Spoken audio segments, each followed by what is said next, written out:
don't get mad at me, but a stunning season ender, and this is the highest rated episode ever. The series lead character, Nicholas Brody, was publicly executed, and Carrie Mathison, played by Claire Danes, witnessed the whole thing. And then there was the animated comedy series Family Guy, and another spoiler alert for you. I'm just full of them today, I guess. Close your ears. The leading character, Brian, bit the dust, only to come back and live. So we have to ask the question, what's going on?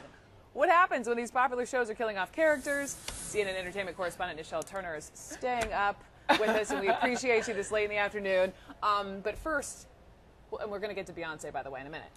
Why are they doing this? Well, it's interesting because we're watching and we're talking about it. That's why. And in television, anything can happen, Anything Brooke. goes. And it seems that that is exactly what's happening here. You know, I kind of like to look at things as the glass half full instead of half empty. So when you're talking about Homeland, I look at it like we've actually had Brody 2 seasons longer than we thought we would, because he actually was supposed to be killed off in season 1 and in season 2, but Damian Lewis was just so good in this role that the writers decided to keep him on for a while and create this whole storyline. But if you watch the show, you saw he was kind of running out of a storyline, running out of steam a little bit, and it was like, what's going to happen with him? So they decided to go ahead and do this. It's happened before in other big shows. We saw 2.5 Men when Charlie Sheen had the whole issue with Chuck Lorre and he left the show. He died. So they had to replace him. American Horror Story, they kill off their main characters. They start all over again. So we're seeing it a little bit more, and we're seeing shows still survive without these, what we think are crucial characters, except for in the fact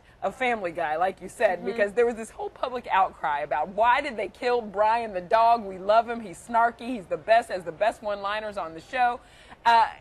Seth MacFarlane says it wasn't because of the 130,000 signatures on the Change.org petition. Is crazy but Change.org got involved. But listen, they did put a time machine together. They brought Brian back. Everybody's happy. Anyone remember Dallas? Yes. Dallas, anyone? That's what I kept thinking about back in the 80s, not to take you that far back. Bobby Ewing, it was a dream. It was a dream! The shower scene!